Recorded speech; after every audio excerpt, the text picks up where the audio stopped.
Kalau saya sih tetap mempertahankan kebebelan saya itu. Kebebelan. Oke, menarik. Bahasa Iya, ini iya, aja ya, iya. mudahnya aja. Tapi ya itu, nomor satu adalah never stop learning. Never stop learning. Ya. Jadi kita tuh harus selalu merasa haus untuk meraih sesuatu, untuk mencari tahu apa yang belum kita mengerti, seperti itu.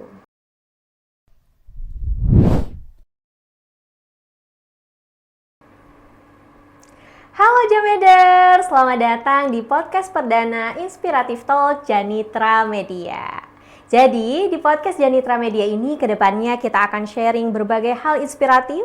Kita akan mendatangkan tokoh-tokoh hebat di bidangnya, narasumber-narasumber luar biasa, orang-orang hebat yang akan banyak menginspirasi Jameders yang lagi nonton nih. Nah, topik yang akan dibahas kali ini juga sangat menarik. Apa itu? Lampa Marlena. Sebenarnya siapa sih Marlena ini?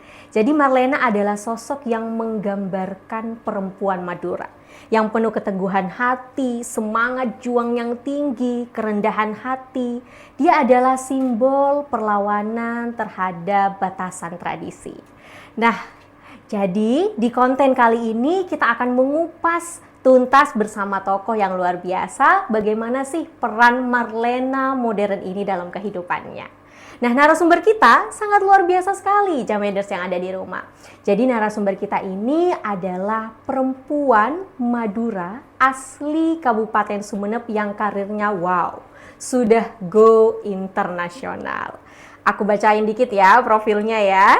Jadi profil kakak ini sekarang sedang menempuh pendidikan S3, PhD Candidate in Public Health, Erasmus MC University Medical Center di Rotterdam. Kakak ini juga sebagai asisten tenaga ahli kesehatan Bupati Sumeneb. Kakak ini juga merupakan anggota International Neglected Tropical Disease Anti-Disease Youth Initiative. Prestasinya sudah tidak diragukan lagi khususnya di bidang kesehatan sampai Maya nggak bisa sebutin satu persatu.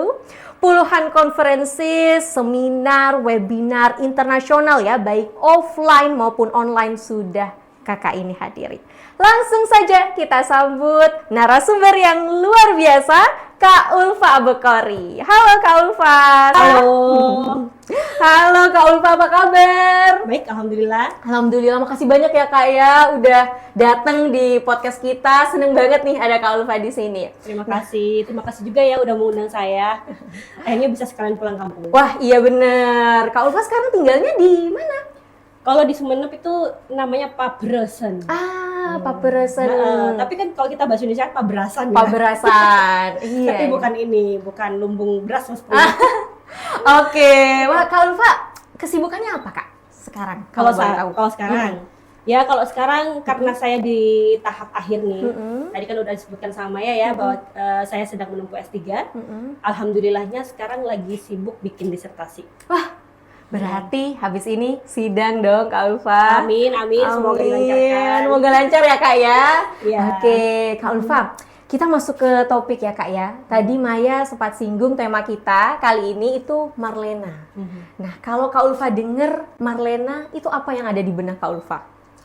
Marlena, menurut saya Marlena itu adalah seperti sosok Raden Ajeng Kartini. Iya, cuman sayangnya Marlenanya kita ini adalah beda kasta ya. Ya, karena kalau Raden Ajeng ya kita udah mengerti ya, sosok beliau dari keluarga yang juga bangsawan. Tapi Marlena ini dia lahir dari keluarga yang kurang mampu.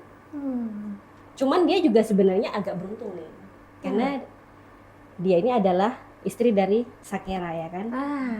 Istri dari seperti itu ya. Sakera kan kita tahu sendiri bahwa dia itu melawan kolonialisme ya pada saat itu penjajahan Belanda di abad ke-19, dan Sakera ini pada waktu itu di Pasuruan.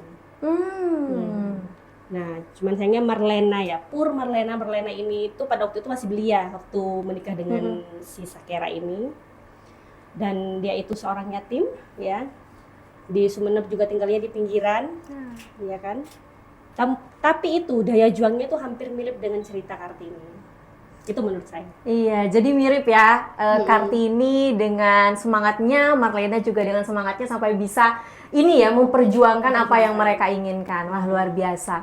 Nah, sekarang Kak Ulfa, kalau kita bahas ya, sekarang ini banyak banget masih yang beranggapan wanita, perempuan, itu identik dengan 3 hal. Sumur, kasur, dan dapur. Nah, itu mungkin di era Marlena pasti anggapan itu, mindset Masih itu, stereotip eksis. itu ada banget. Ada banget. Nah, gimana sih Kak dengan zaman sekarang dengan tadi ya stereotip yang Maya udah sampaikan? Yap. Kalau kita mau flashback ke zamannya Marlena ya, sebenarnya kasur, sumur, dapur, itu adalah konteks pembicaraan pada orang zaman dahulu.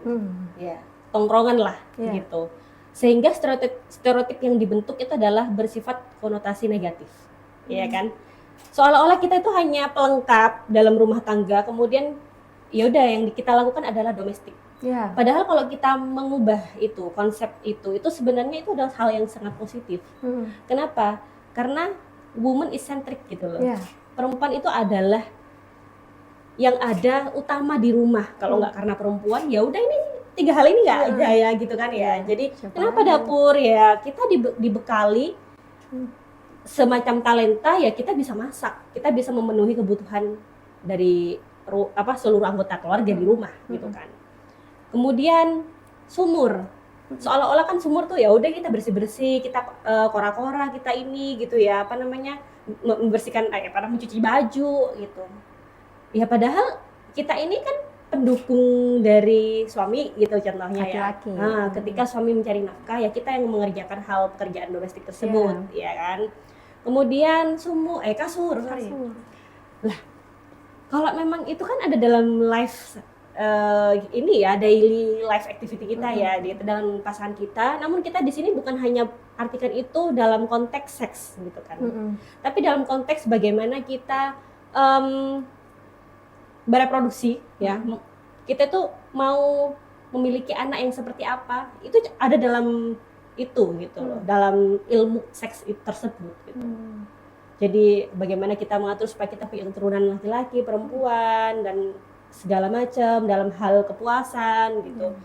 Ya tapi jangan hanya kita berpikir bahwa perempuan itu hanya untuk pelengkap kemudian teman tidur seorang laki-laki, bukan seperti itu. Dia juga sebagai teman pada saat malam itu menjadi naungan bagi laki-laki ketika dia di luar sana sedang menghadapi sesuatu. Itu kita sebut deep talk ya sebelum tidur dan segala macam. Jadi kita janganlah menganggap itu sebagai hal yang negatif, tetapi bagaimana perempuan ini benar-benar pada saat itu, pada zaman itu juga menjadi tumpuan. Ya, apalagi sampai sekarang, sampai saat ini, otomatis apa dasarnya bahwa ibu itu harus memiliki ilmu dan berpendidikan. Ya. Betul.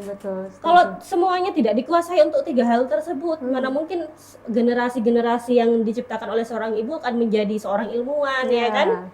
Pada zaman itu banyak sekali loh orang-orang pintar yang menduduki jabatan-jabatan tinggi pada saat zaman kemerdekaan, berlawan, berperang. Itu karena siapa coba? Ibu. Seorang perempuan, ya kan? Betul. Nah, jadi sebenarnya ini kita harus memandang dalam konteks positif.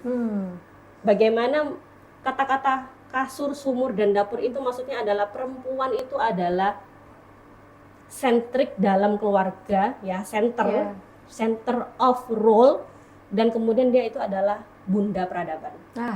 Menarik banget, bunda peradaban ya Jameders ya. Jadi ya memang stereotip itu tergantung bagaimana kita memindsetkan itu ya Kak Ulfa ya. Bisa menjadi suatu hal yang positif karena memang peran kita ya sumur, kasur, dapur, tapi bagaimana dengan keilmuan kita bisa memaksimalkan peran ini sehingga mencetak generasi-generasi yang sukses gitu ya Kak Ulfa ya. Penasaran banget Kak Ulfa. Kak Ulfa kan udah melalang buana nih kemana-mana ya. Ini pasti Jameders juga. Wah, ini Kak Ulfa ini udah bertemu dengan berbagai orang gitu ya, dengan pola pikir yang berbeda-beda. Pas mereka tahu gitu, seorang Ulfa gitu dari Madura. Apa sih Kak Ulfa sebenarnya pendapat mereka tentang itu? Sebenarnya menarik banget sih, karena saya punya pengalaman sendiri pada saat mereka tahu. Ada yang positif, ada yang negatif. Mau yang mana duluan nih Maya? Kayaknya boleh negatifnya dulu. Benar. Ya suka selain negatif. Jadi pada saat saya bilang kenalan gitu ya, pertama saya kan nggak bilang asalnya saya dari mana nih gitu. Kalau ini yang sisi negatif ya. pertama saya kenal terus ditanya asalnya dari mana gitu. Ada yang langsung, ini untuk orang yang belum kenal saya ya pada saat itu. Oh Madura, Madura mana Sumenep? Langsung tadi saya kira Mbak ini karena logatnya tidak terlalu kental Madura, mungkin dari Jombang atau gimana gitu. Langsung saya ngerasa emang kenapa? Ada apa dengan apa yang salah dengan Madura gitu kan? Ada juga yang bilang, oh Madura udah dia lepas selesai tidak akan melanjutkan omongan dengan saya. Oh iya, sampai separah itu? Yes. Wah, kenapa? Kalau Ulfa sempat ulik gak itu? Kenapa? Saya nggak mau tahu sih sebenarnya. Karena saya ngerasa ya sudah dia memiliki batasan untuk tidak ngomong meneruskan, ya udah saya tidak akan melanjutkan. Kemudian ada juga yang sampai Madura ya, terus Carok masih ada ya? Ada yang seperti itu. Terkenalnya malah terkenalnya hal-hal yang sangat ya begitu ya. Terkesannya kok semuanya Carok gitu, menakutkan sekali gitu. Kemudian ada juga bisa juga ya orang Madura tuh kuliah di sini pada waktu saya kuliah. Meremehkan mereka. Ya, sangat gitu. Terus ada ketika juga saya sudah di tahap bukan katakan sukses ya, tapi saya sudah meniti karir, kemudian saya juga sudah berprestasi. Ketika bilang Madura, dia langsung, untuk yang mungkin ini kurang mengerti Madura ya. Oh, Madura ya, bagus juga. Gitu. Setelah mereka tahu, bagus juga. Gitu. Oh ternyata ini salah satu nih dari Madura gitu. Menarik. That's the negative story. Oke, sekarang yang positifnya gimana Kak Ulfa? Yang positif yang mungkin dia tahu Madura, kemudian mungkin dia mengerti sosok salah satunya mungkin Prof Mahfud, ya. Ketika saya berkenalan Madura, ya Sumenep, di mana saya dari Sumenep. Oh, bagus ya gitu. Saya melihat itu Sumenep banyak sekali potensi. Ya, seperti Prof Mahfud itu kan begini gitu, beliau menjelaskan.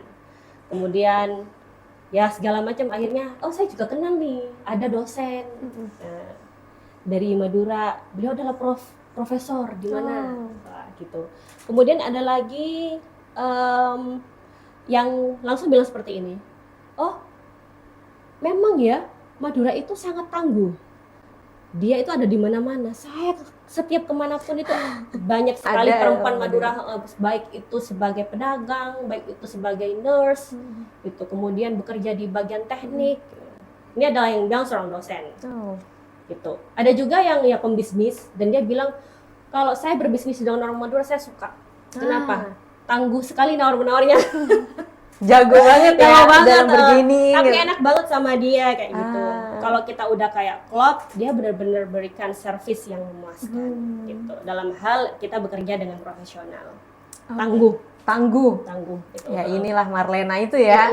Oh iya, tadi ada yang kelewatan loh yang negatif. Wah, apa Kak Ulfa? Pas ketika bilang Madura, rencananya di sini mau jualan sate nggak? Makanannya kita itu berkeliling dunia tuh berjualan sate gitu loh. Wah, menarik ya Jameders ya. Jadi sate pun sampai dikenal juga di sana ya. Oke. Unik banget ceritanya Kak Ulfa ya. Tadi ada yang positif, ada yang negatif, tapi Kak Ulfa tetap semangat aja ya Kak Ulfa, meskipun tadi ada yang meremehkan, lanjut aja, justru mau membuktikan gitu ya Kak ya. Justru itu adalah kesempatan untuk membuktikan. Iya. Wah, menarik sekali. Nah, kalau menurut Kak Ulfa sendiri, apa sih Kak keunikan perempuan Madura? Mungkin Kak Ulfa sudah banyak bertemu dengan orang-orang luar biasa juga di sana, yang kayaknya ini berbeda banget nih. Madura tuh punya ini nih, perempuan Madura ini identik dengan ini, selain yang tangguh tadi mungkin? Ya, kalau menurut saya perempuan Madura itu memang sedikit bandel. Kenapa ini bandelnya Kak Ulfa? Ya, bandelnya jangan bandel negatif ya. Oke. Dalam artian dia bebel juga iya, gitu. Bebelnya kenapa? Karena dia gini, karena dia tangguh ya, dia hanya berpikir ketika dimarahi ya udah, itu kan jadi kritikan buat saya gitu. Justru kayak dia akan memberikan balasan dengan memberikan prestasi, seperti itu. Kemudian bebel kenapa? Karena dia meskipun berkali-kali tidak lulus atau berkali-kali tidak sukses ya untuk meraih sesuatu, dia akan coba terus. Gitu. Pantang menyerah. Banyak pantang menyerah, dan itu bukan hanya di kalangan, maksudnya seperti saya seorang akademisi, tetapi banyak hal. Gitu. Dan saya ketika bertemu, contohnya pada saat saya ketemu di kereta, ibu ini awalnya dari ekspat gitu, melamar di Belanda, nggak punya modal apa-apa gitu. Dia tapi dia mau belajar bahasa Inggris bahasa Belanda, bahkan bahasa Belandanya lebih baik dari saya. Gitu. Dan dia itu buka usaha warung kecil-kecilan awalnya di sana. Dan sekarang ada restoran, itu salah satu restoran di Madura di Den Haag. Wah, bener-bener rintis dari awal sampai bisa sukses di sana juga. Iya, seorang pembisnis yang entrepreneur. Iya, dan tidak hanya berhenti di situ, mahasiswa juga nih. Ya ketemu, selain sama Maya ya, saya kan ketemu baik mahasiswa nih.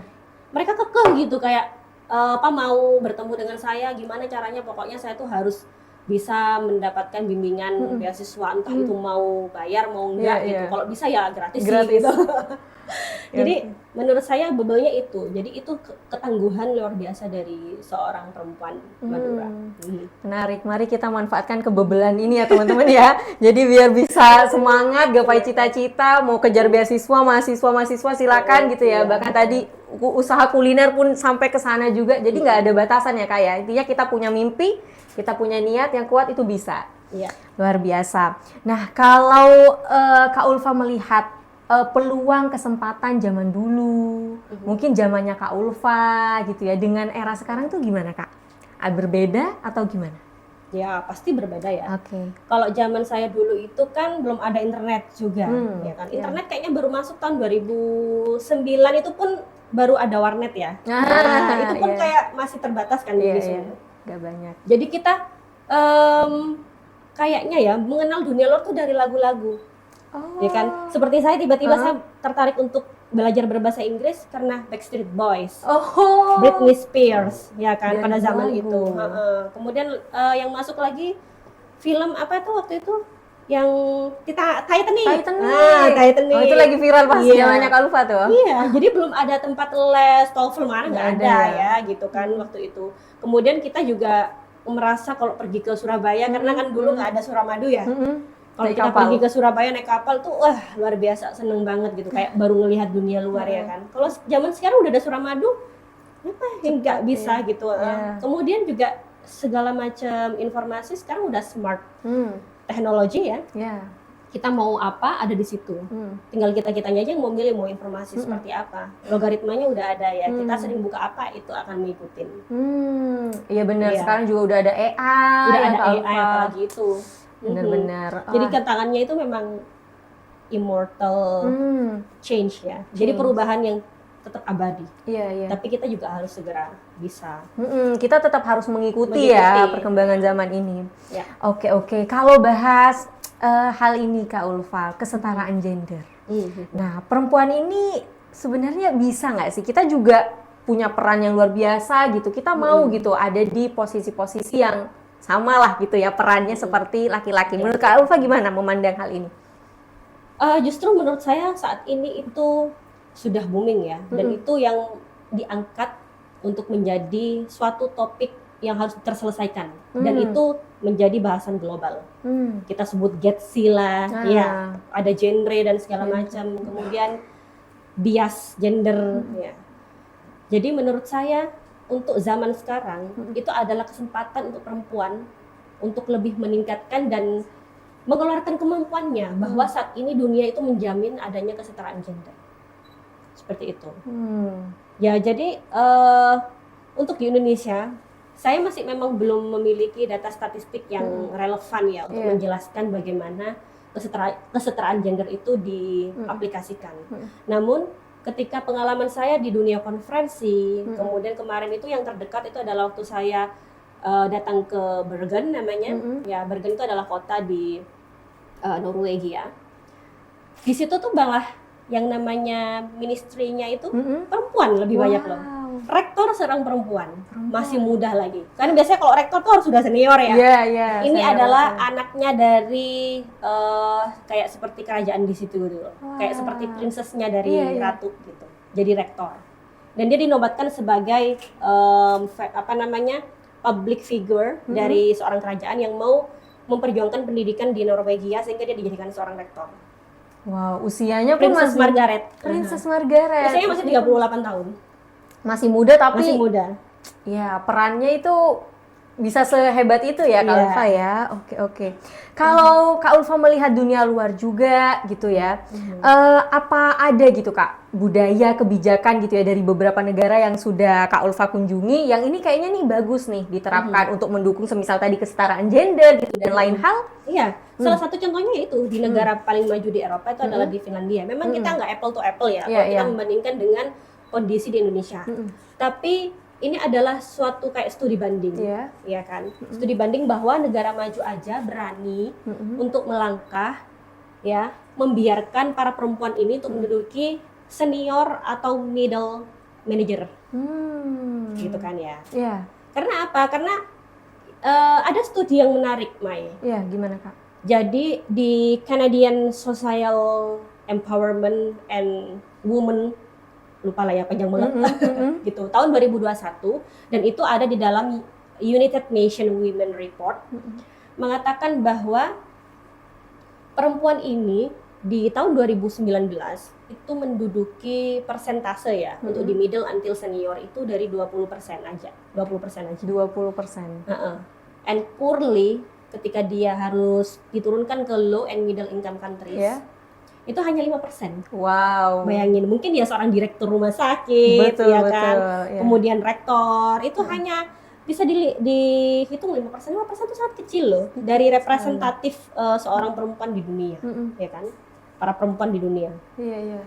Jadi yang sangat saya ingin tekankan adalah kita harus bisa melawan bias gender yang sifatnya itu adalah ekspektasi struktur atau ekspektasi sosial, di mana perempuan tuh selalu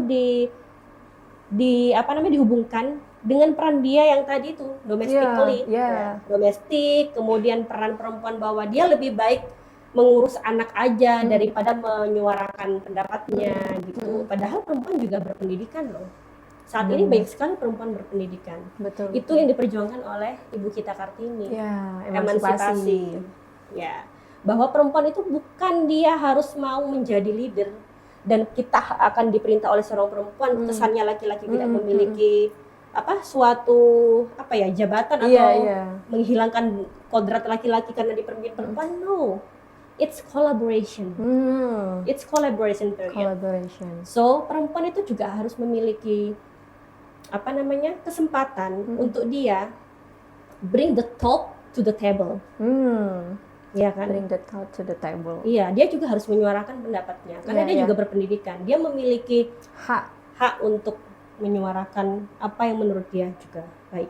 Ya, itu ya yang perlu ditekankan ya. Semoga perlahan-lahan kita juga udah mulai terbiasa dengan hal itu ya Kak Ulfa ya, sehingga perempuan juga punya nih hal yang posisi yang sama. Yang tadi poinnya kolaborasi.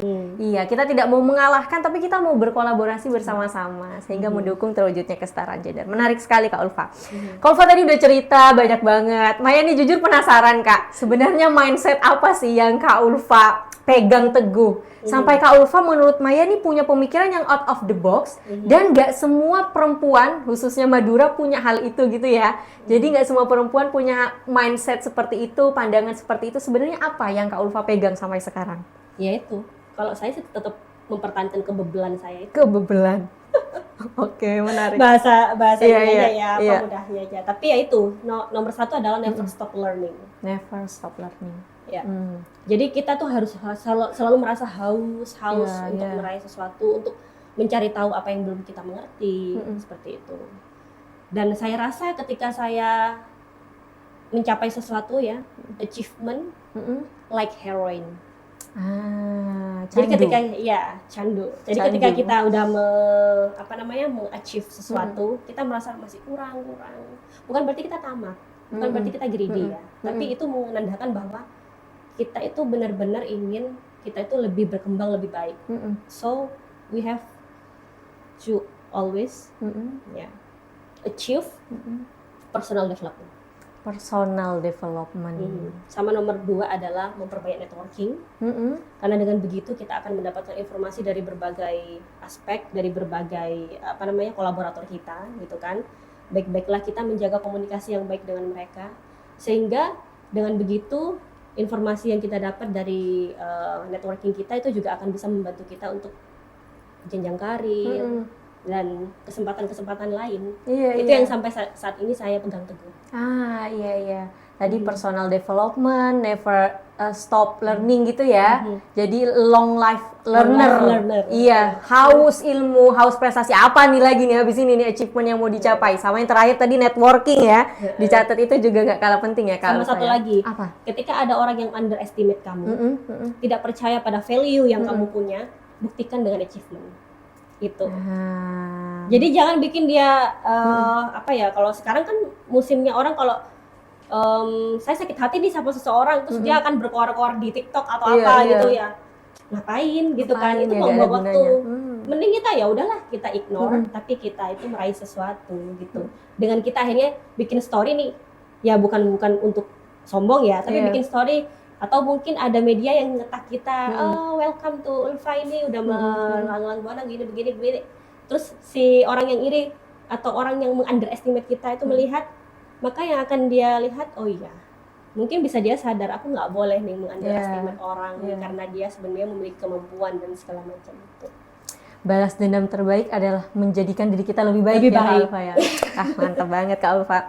Ini pasti yang nonton juga banyak banget mahasiswa ya Kak Ulfa ya. Nah sekarang tuh eranya fresh graduate gitu ya Kak Ulfa ya, lulusan kerja, lulusan kuliah yang sekarang tuh lagi cari kerja. Itu ngerasa aduh kok susah banget ya sebenarnya bersaing. Ini di negara sendiri ya Kak Ulfa ya, belum keluar gitu. Sebenarnya gimana sih cara kita nih mulainya itu gimana Kak Ulfa? Selain tadi yang mungkin tips-tips yang Kak Ulfa udah sampaikan, ada lagi nggak nih tips-tips yang semisal kita baru lulus atau mungkin yang perlu kita tanamkan dari semenjak semester berapa gitu ya, biar kita nanti punya posisi-posisi strategis nih di dunia kerja dan lain hal. Ada 3 yang saya ingin terapkan, karena saya juga setelah graduate saya juga berjuang ya untuk mahasiswa. Satu adalah sabar. Kemudian yang kedua adalah ulet. Yang ketiga tidak pernah mau menerima sesuatu yang instan. Bukan memang tidak mau menerima, memang tidak ada yang kita terima dengan instan. Karena kita harus berproses ya kan. Jadi intinya adalah, ini lucu nih Mai, ini pengalaman pribadi dan sering terjadi. Ketika saya membuka kesempatan untuk memberikan mentorship beasiswa, banyak juga yang DM itu langsung tanya, Kak, kira-kira beasiswa yang bagus tuh apa ya? Linknya di mana ya? Jadi mereka benar-benar kayak mau dicokokin gitu loh. Tidak ada daya juang untuk tahu dulu lah gitu, beasiswa itu apa. Kemudian persyaratan utama yang harus dipenuhi itu apa. Jadi jangan nanya kepada seorang mentor tuh hal-hal yang mentah gitu, ya kan? Nah, jadi itu yang harus ditanamkan oleh mahasiswa ketika dia baru lulus S1 contohnya sarjana, maka sadarlah bahwa itu adalah waktu yang memang mereka itu dimulai untuk memperjuangkan sesuatu dan itu butuh proses itu. Jadi mereka harus mengerti bahwa sesuatu harus dimulai dengan proses. Dan proses itu kita harus memiliki target. Jangan lama-lama gitu. Kalau memang mereka maunya nggak lama-lama. Terapkan timeline gitu. Kalau kamu pengen tahu ya, aku dulu kan zamanku tuh nggak seperti sekarang bisa posting foto-foto ya. Kalau dulu tuh mau di bukan ini lupa sih namanya. Apa Kak? Wall, what is the wall? Dinding? Dinding, iya. Dinding kos-kosan, lemari, kaca, itu saya selalu tulis timeline, saya mau ngapain aja. Misalnya nih, saya mau ngelamar 3 beasiswa, karena kan tahu gagal, nggak mungkin cuma 1 toh.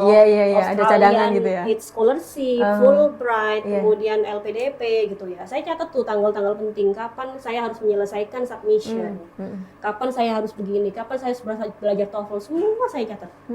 Gitu, dan itu butuh proses. Bahkan saya itu proses tercepatnya adalah mendapatkan beasiswa itu adalah 1,5 tahun. Bayangin. Itu gitu. One shot masih hamil lagi. Nggak one shot. Nggak one shot, berkali-kali itu masih tadi. 5 kali gagal. Akhirnya yang terakhir LPDP tuh yang dapat. Tapi setelah belajar dari keempat kegagalan ini gitu. Jadi itu kan harus ulet juga. Karena kalau nggak ulet nggak mungkin tuh saya nulis cantik-cantik gitu, jadwal-jadwal semuanya. Bener-bener. Ya kan. terstruktur ya, sabar, ulet tadi ya, dan nggak mau yang instan, jangan mau yang instan. Harus sadar bahwa tidak ada yang instan. Harus sadar tidak ada yang instan, bener. Dikira makan mie ini ya, mie instan. Bener kalau wah iya. Jadi teman-teman bermimpi tuh boleh gitu ya, tapi ada planning gitu, gak cuma kayak mimpi. Ya udahlah aku dengan angan-anganku ini, tapi apa take action gitu ya Kak ya, do it gitu. Oh iya aku mau daftar ini dan runtut gitu ya. Menarik. Nah Kak, kita flashback yuk. Sebenarnya seneng tuh flashback. Iya. Kenapa sih Kak Ulfa memilih mungkin tadi jurusan kesehatan berarti ya? Kak Ulfa spesifiknya. Iya. Awal mulanya tuh apa nih yang membuat Kak Ulfa tertarik dengan bidang ini sampai juga sekarang udah profesional nih, expert di bidang ini. Itu apa sih Kak ceritanya? Iya, kalau menurut saya itu dulu waktu flashback itu adalah jurusan sebenarnya jurusan yang nggak saya mau. Oh. Jadi kayak semacam saya itu merasa terlempar ke jurusan itu. Karena dulu waktu SMA itu saya punya sensei bahasa Jepang. Jadi saya kalau ulangan bahasa Jepang itu selalu 100. Saya dulu pengen ambil bahasa. Bahkan saya pernah masih akan diikutkan di lomba nasional untuk storytelling bahasa Jepang. Bahasa Inggris saya juga bagus gitu. Akhirnya saya pengen ngambil bahasa nih. Jadi bahasa di Unair waktu itu, Universitas Airlangga, bahasa bukan bahasa yang khusus untuk pendidikan tapi memang bahasa sastra gitu. Kemudian majornya English tapi minornya bahasa Jepang kayak gitu. Nah, tapi karena ketat ya waktu itu grade-nya itu kalau nggak salah cuma dibutuhkan 38 kursi gitu. Dan saya kalah. Padahal saya tuh udah keterima beasiswa di mana-mana. Di Universitas Brawijaya, Universitas Negeri Malang, jurusan gizi dan juga jurusan apoteker sama teknobiomedik. Tapi saya nggak ambil karena waktu itu persyaratannya begini. Kalau kita mau ambil itu PMDK pada saat ada tes nasional itu untuk semua universitas di Indonesia, kita tuh tidak boleh datang ke tes itu, tapi harus ada di tempat di mana kita ambil PMDK itu.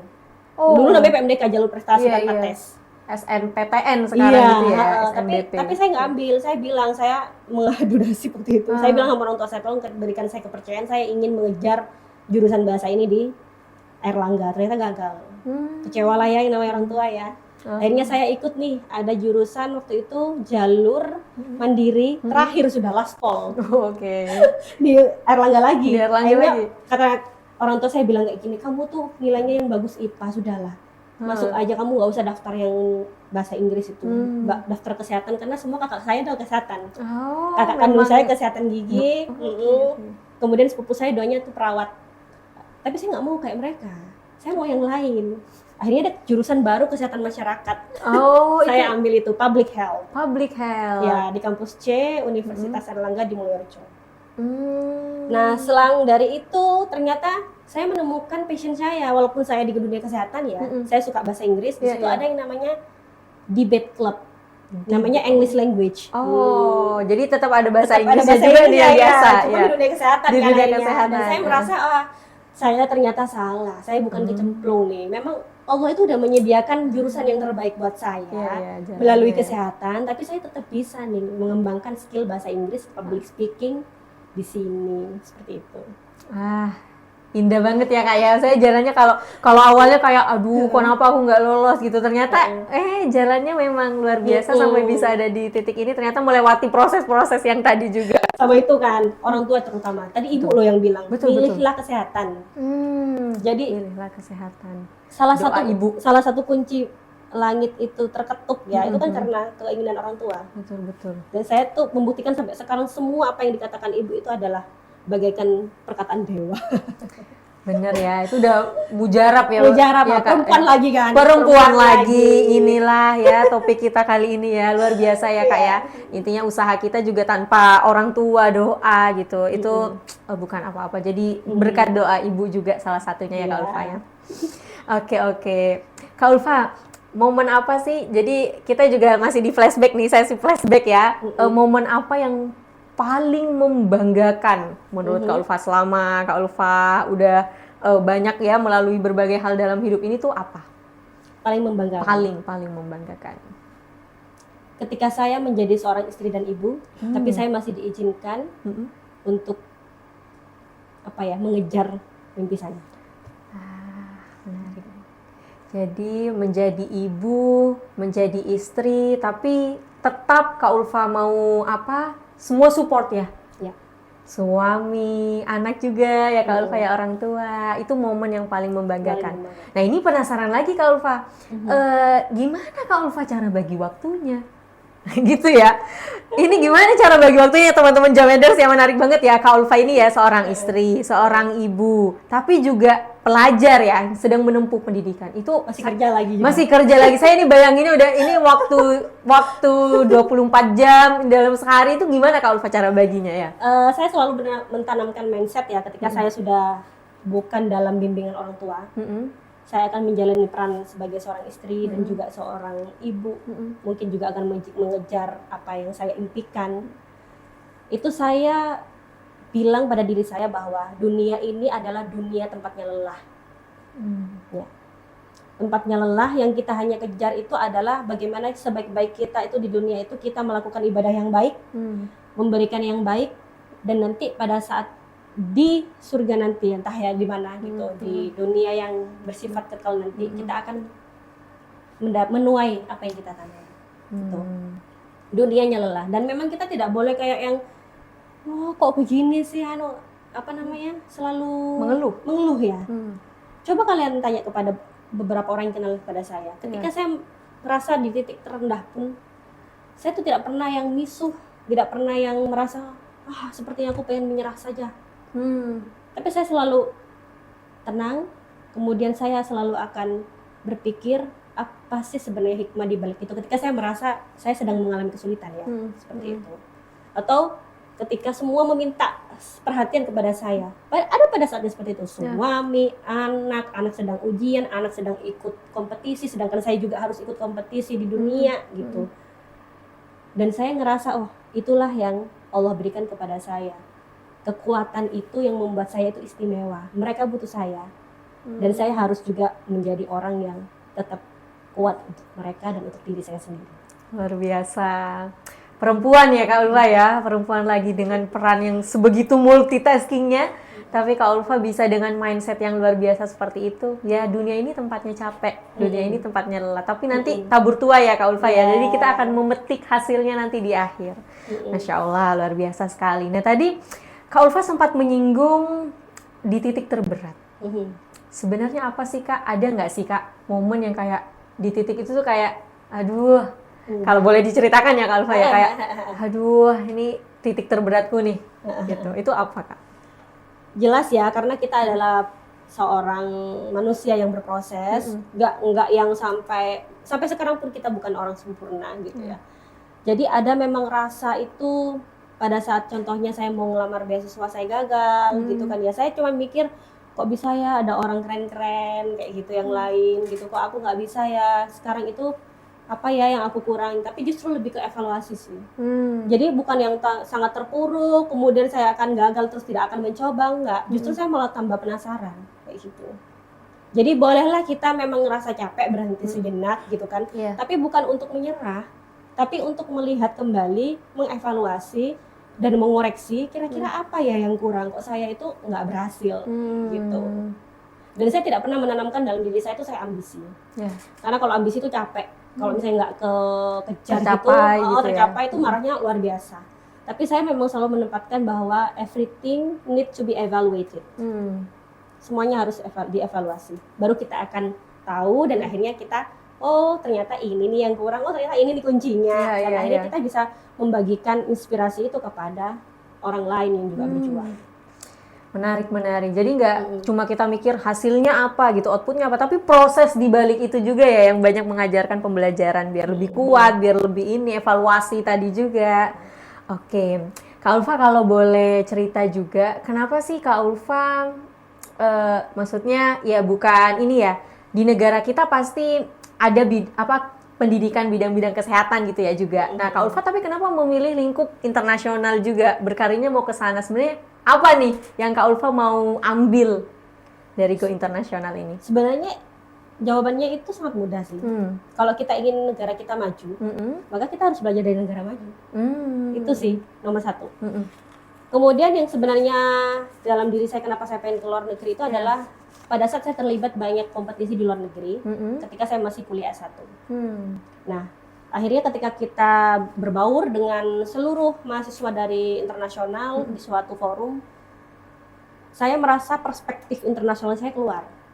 Bahwa ketika kita ingin membuat negara kita maju, kita harus berteman nih dengan mereka yang dari negara maju gitu terutama, atau belajar dari sama-sama negara berkembang waktu itu ya kan, bagaimana supaya kita sama-sama berpikir negara kita bisa jadi maju. Itu sih yang keinginan saya itu adalah itu. Dan saya udah ngerasa ya udah S1 saya udah ngerasain nih pendidikan di dalam negeri gitu kan, pengen dong sekali-kali keluar negeri. Coba gitu, explore gitu ya Kak Ulfa. Ya, explore. Wah, berarti ya itu ya, beda berarti ya Kak ya, pendidikan. Maksudnya bagaimana cara mereka belajar ketika di sana berdiskusi, dan Kak Ulfa belajar juga dari situ ya? Ya, justru memang itu bukan cuma budaya ya, budaya, etos kerja, kebijakan yang dibuat oleh para pemimpin negara itu yang kita pelajari selama di sana. Gitu. Menarik. Buat teman-teman, nah jangan-jangan banyak banget ini sudah yang terpengaruh ini. Aku mau juga keluar nih kayak Kak Ulfa gitu. Tapi bukan hashtag kabur aja dulu. Bukan hashtag kabur aja dulu ya. Iya. Menarik. Nah, Kak Ulfa, kalau bisa menggambarkan gitu ya perjalanan hidup Kak Ulfa gitu, ada satu kata gitu ya, dan itu apa? Kenapa? Dedikasi. Kenapa Kak? Karena saya merasa saya berjuang itu untuk memperjuangkan perubahan dan melakukan pemberdayaan. So dedikasi. It's not only for myself, but I really want to contribute, to give more for future impact. Wah, bermanfaat terhadap orang lain ya Kak ya. Jadi bermanfaat untuk semua bangsa, bermanfaat untuk planet kita, ya. How to act the best for our planet, everything. Oke. Ya. Jadi sebaik-baik manusia adalah manusia yang terus bermanfaat ya untuk siapapun gitu ya. Hadis ini ya, luar biasa. Kak Ulfa, kita udah mau mulai, gak kerasa ya, kita udah banyak bincang-bincang gitu. Nah pasti ya Jameders yang lagi nonton nih sekarang, mau di rumah, mau di kampus, mau dimanapun mereka berada, kalau Kak Ulfa bisa ngasih pesan ke mereka, kira-kira apa nih pesan motivasi buat teman-teman yang ada yang lagi nonton? Mau singkat atau mau yang panjang? Boleh, bebas. Kak Ulfa bisa noleh juga nih ke kamera ya nanti ya. Oke.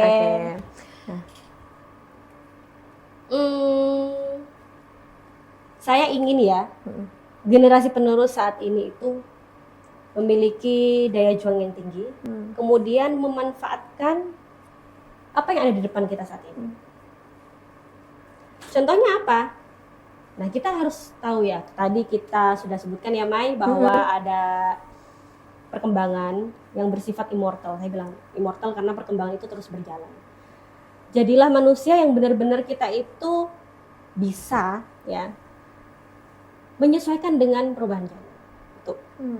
Kemudian kita harus ya sadar lah gitu, ini loh waktunya.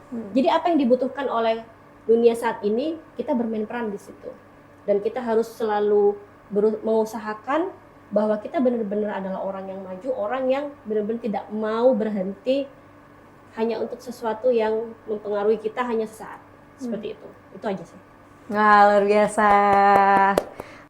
Kak Ulfa. Semoga teman-teman banyak mengambil ini juga ya, motivasi dari pesan yang tadi disampaikan. Kak Ulfa, tadi kita udah flashback kan, kalau maju sedikit ke depan nih, bayangan Kak Ulfa 10-20 tahun mendatang. Seperti apa sih yang Kak Ulfa harapkan untuk generasi mendatang? Ya, pokoknya intinya hidupkan kolaborasi ya. Kemudian juga agile learning. Itu tadi. Sebenarnya itu adalah summary dari tadi yang saya jelaskan, pesan kepada para generasi sekarang ya. Agile learning itu penting. Apa itu agile? Jadi agile itu adalah kita harus mempunyai daya tangkap yang cepat, luar biasa, dan kita harus beradaptasi dengan perubahan yang sekarang. Dan nomor 2 itu adalah hidupkan kolaborasi. Jangan selalu menganggap apapun itu adalah suatu kompetisi. Karena yang sebenarnya yang terjadi adalah kompetisi itu kita dengan diri kita sendiri, bukan dengan orang lain. Jadi ketika kita bilang, oh saya harus berkompetisi dengan orang untuk suatu jabatan, misalnya kita ada jabatan satu aja, terus ada 10 orang nih candidate yang dipanggil, kita bilang kita berkompetisi dengan dia, salah. Kita berkompetisi dengan diri kita sendiri, bagaimana kita memantaskan untuk mendapatkan posisi tersebut. Itu. Jadi ciptakanlah value dalam diri kalian, apa sih value yang sangat penting dari kalian, sehingga kalian itu pantas untuk menduduki suatu posisi tertentu. Oke, agile, adaptif gitu ya Kak Ulfa ya, harus beradaptasi. Dan tadi ya teman-teman ya, intinya semangat gitu, apapun mimpi teman-teman, semoga teman-teman tetap bisa mencapainya. Wah, ini gak kerasa Kak Ulfa, kita udah berbincang-bincang lumayan panjang, kita udah mau masuk ke closing juga. Semoga apapun yang tadi Kak Ulfa udah sampaikan, semoga Jameders yang lagi nonton dimanapun kalian berada banyak mengambil insight positif ya dari apa yang sudah Kak Ulfa tadi sampaikan, dan semoga banyak juga nih Ulfa lain di luar sana ya, amin. Marlena lain, Kartini lain yang siap juga nih mengguncangkan dunia ini dengan prestasi-prestasi di bidang apapun yang kalian tekuni. Iya, Kak Ulfa, makasih banyak. Makasih banyak udah berkenan hadir, makasih banyak udah berkenan untuk ngasih inspirasi banyak hal ke Jameders yang ada di manapun mereka lagi nonton sekarang ya. Oke, wah luar biasa banget ya pesan-pesan yang udah disampaikan sama Kak Ulfa tadi. Maya penasaran banget nih Kak, achievement apa sih? Ada nggak target yang setelah ini tuh mau Kak Ulfa capai? Baru aja sih. Wah, apa tuh? Bulan lalu saya itu dari WHO di Geneva di Swiss. Wah, apa tuh Kak, kegiatannya ngapain? Jadi ceritanya saya itu bukan guest speaker tapi invited speaker, diundang untuk scalability. Ada nggak sih kemungkinan scalability proyek PhD saya. Nah, jadi saya awalnya itu hanya membuat proyek itu research untuk kebutuhan PhD saya gitu kan. Tapi ternyata setelah kita melakukan research, hasilnya itu memuaskan gitu kan. Dan saya itu presentasikan di konferensi sebelumnya, di konferensi namanya NNN Conference. Nah, itu di Malaysia di Kuala Lumpur. Itu adalah salah satu conference untuk NTD terbesar sedunia dan dilakukan setiap tahun. Saya bikin storytelling film di situ. Jadi storytelling film ini ternyata berhasil membuat emosional para yang hadir di situ, dan salah satunya adalah konsultan WHO. Jadi dia adalah seorang dermatologis ahli penyakit kulit. Dan beliau langsung menghubungi saya, mencari saya lewat LinkedIn dan langsung mengundang saya, bisa nggak kamu ikut WHO Second Senior Meeting in Geneva. Gitu. Luar biasa, udah nyampe berarti ya Kak ya ke WHO ini. Alhamdulillah. Wah, siapa yang menyangka ya perempuan Madura, putri daerah bisa main-main ke WHO untuk mempresentasikan hasilnya tadi ya Kak Ulfa ya. Luar biasa, keren banget Kak Ulfa. Kak Ulfa, saya tadi sempat dibisiki ya, katanya Kak Ulfa ini mau ngasih giveaway. Iya, ini penasaran pasti nih. Ini bentuk kontribusi Kak Ulfa, teman-teman, putri daerah yang mau juga, ayo dong, teman-teman juga bisa nih, semangat juga mengikuti jejak beliau. Apa sih Kak giveaway-nya? Kalau boleh dijelasin. Oke, jadi giveaway yang akan saya berikan itu adalah berupa mentorship. Ya. Karena sebelumnya saya sebenarnya udah mentorship nih. Cuman kan mungkin saya tidak membuat platform besar karena saya juga sekarang sedang kuliah. Jadi saya membatasi hanya mungkin untuk 1 atau 2 orang gitu. Untuk mendapatkan mentorship dari saya, entah itu mau ikut perlombaan internasional, atau dia mau hanya ingin sekedar mengembangkan skill leadership atau public speaking atau apapun itu, atau juga mau meraih beasiswa sama seperti saya ke luar negeri, silahkan gitu. Tapi ada syaratnya. Apa nih syaratnya? Boleh di-spill Kak? Jadi syaratnya adalah, ini kan media Janitra katanya perdana ya kalau saya boleh tahu. Nah, perdana. Kalau begitu syaratnya adalah gampang. Bagi kalian yang melihat atau nonton nih podcast ini, ceritakan hal-hal menarik dan hal yang paling membuat kalian termotivasi untuk menjadi orang yang selalu maju. Ceritakan itu dalam cerita ya. Bisa Instastory, bisa mau di-upload di newsfeed kalian, silahkan. Kemudian jangan lupa follow dulu akun Janitra Media. Kemudian follow juga akun saya, Ulfa Abukori. Kemudian tag untuk Janitra dan Instagram saya. Nanti saya akan pilih siapa yang paling bisa menggugah saya ceritanya, dan untuk 2 orang yang beruntung akan dihubungi oleh riset asisten saya. Wah, pasti teman-teman udah kayak di rumah, saya gitu, aku mau ikut gitu. Maya boleh nggak ikut? Boleh nggak ya? Ini jadi mentorship ya Kak Ulfa ya. Ini penasaran Kak Ulfa, ini nih lifetime atau ada kayak 6 bulan saja nih nanti akan dibimbing intens, atau nggak ada batasan waktu seperti itu?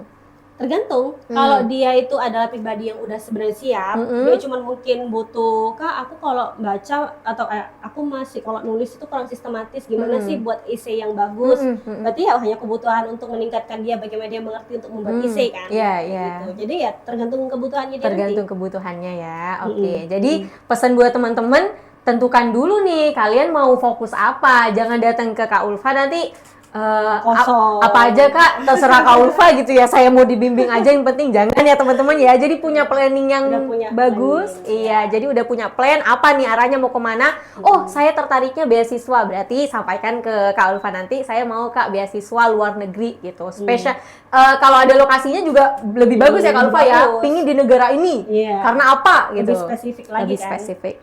Jadi teman-teman jangan sia-siakan kesempatan ini ya. Dan ini free ya Kak? Ya free lah. Wah, itu teman-teman ya, ini bentuk kontribusi Kak Ulfa sebagai putri daerah Sumeneb, dan semoga ya jadi amal jariah juga ya buat amin. So then they pay back to others. Yes. Diteruskan terus ya. Diteruskan ya, teman-teman bisa berdampak juga nih selanjutnya untuk teman-teman kalian yang lain. Oke, makasih banyak ya Kak Ulfa ya, makasih banyak. Jadi teman-teman kalau boleh nyimpulin tuh intinya kita tuh boleh bermimpi, boleh banget. Mimpi setinggi-tingginya itu silahkan teman-teman. Tapi mimpi ya hanya sekedar mimpi. Kalau teman-teman nggak punya planning yang jelas, teman-teman nggak punya ini kira-kira prioritinya yang mana nih? Meskipun teman-teman di situ mungkin kayak Kak Ulfa ya, jadi ibu, jadi istri, mau jadi siapapun kalian, intinya teman-teman boleh bermimpi. Perempuan terutama ya, karena tema kita perempuan. Tapi mimpi hanyalah mimpi kalau tanpa action. Jadi teman-teman do it, lakuin aja dulu, gapai mimpi kalian, manifestasikan mimpi kalian, dan wujudkan mimpi kalian. Itu pesan, itu pelajaran yang Maya ambil pada podcast kali ini. Thank you banget sekali lagi Kak Ulfa. Semoga sehat-sehat terus, lancar untuk sidang doktornya nanti. Amin. Semoga nanti bisa main-main lagi ya ke sini. Atau kamu mau ikut? Ayo, mau ikut teman-teman? Mau banget Kak Ulfa, semoga ada kesempatan ya. Kita bisa bertemu di lain waktu. Oke. Buat teman-teman semua Jameders yang ada di rumah, di manapun kalian lagi nonton ya, terima kasih banyak karena teman-teman juga udah support nih konten kita, podcast kita. Maya mau bilang jangan lupa like, komen, dan subscribe konten ini biar kita makin semangat nih buat posting-posting konten-konten yang luar biasa menarik buat teman-teman semua yang lagi nonton.